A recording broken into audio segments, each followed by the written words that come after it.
Ayun mga boss, nandito na tayo sa Yanbu sa Marina Resort yata to. So ayan, ito yan mga kasama natin. Yan, si boss driver, ayun, yan. Nag-drive ng kulang-kulang 5 oras. Tapos si Madam Jo, yun, naka-ready na. Ayan na yung ano natin, pang malakasan. Yan. So ayan, makikita nyo, yan, mga bangka. So tingnan natin kung magkano mga boss. Yan, pasok tayo dun sa loob.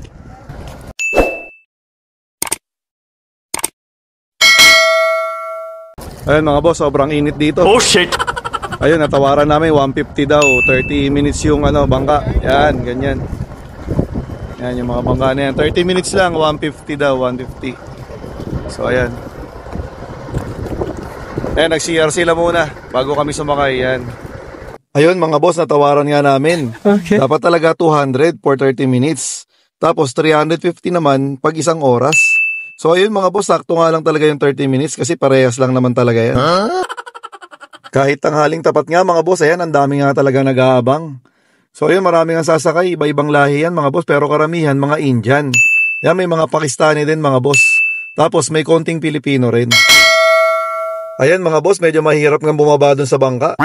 So ayan, aalalayan sana ako ni tropa. Okay. Kaso nga lang, ayan, tingnan nyo kung paano. Yan, tumalo na lang ako dyan mga boss. Ayan mga boss, dito na kami sa ayan, boat. Yan, okay. Ayan yung boat natin. Ayan. Ayan yung taga-Maneo. Ayan, ayan siya. So, ayan, yung mga kasama natin. Ayan, si Madam Jo, tsaka si, Roach, boss driver. Ayan. Si Pogi.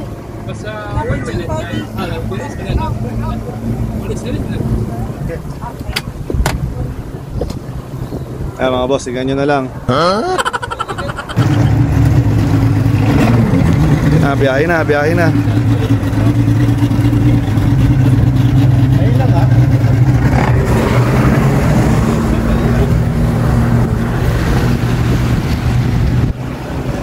Boss Pogi on the boat. Yun, si Boss Pogi. Hey!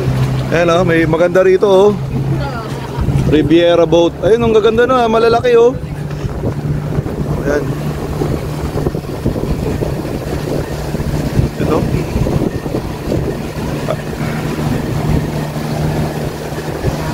Tandaanin mo lang kasi magbe-blurred yan.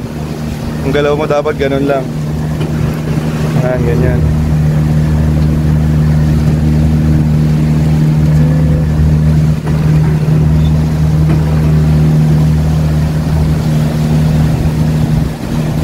Yun o.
Ayun mga boss, mainit eh.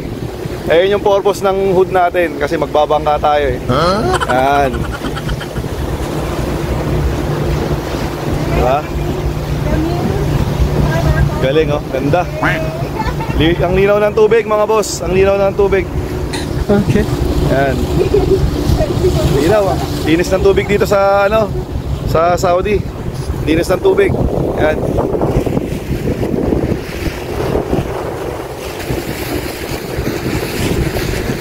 Ano, ganda.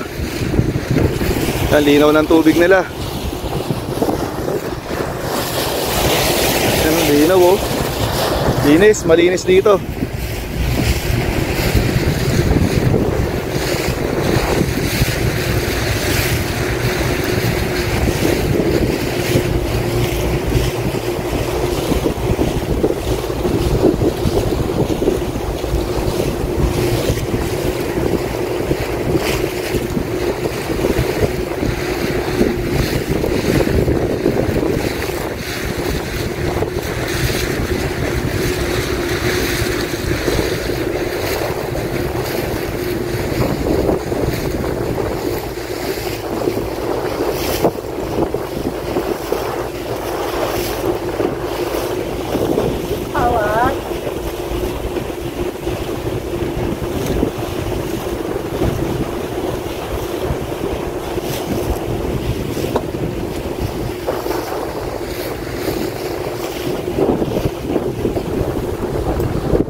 Dito nga siguro nakatapos na kami ng 20 minutes nung unang biyahe mga boss. Okay. So yun na nga mga boss, para makompleto nga natin yung experience, nagtanong tayo dyan kay Mr. Omar, yung taga-drive mga boss. Ayan yung nakaputi. Ayan, pinayagan naman niya tayo mag-drive. Ayan, na-experience nga natin. Ayan, parang nagda-drive lang din tayo ng kotse mga boss. Ayan, sobrang saya nga natin mga boss kasi na-experience natin yan paminsan-minsan. Siyempre sinulit na rin natin yung binayad natin dyan sa kanila mga boss. Ayun mga boss, sulit yung 150 na binayad namin. Saya-saya. Kaso nabasa eh. Medyo basa kami, medyo basa. Sa puwet. Ayan si Madam Jo, nabasa. Ayan, enjoy na enjoy si Madam Jo. Tsaka si Boss Driver. Ayan, Boss Driver oh. Ang bilis pa naman, kulang na lang, itaob yung bangko. Ayan, maghanap naman muna kami ng makakainan yata muna. Kasi ang init eh. O ayun mga boss, tara na ulit.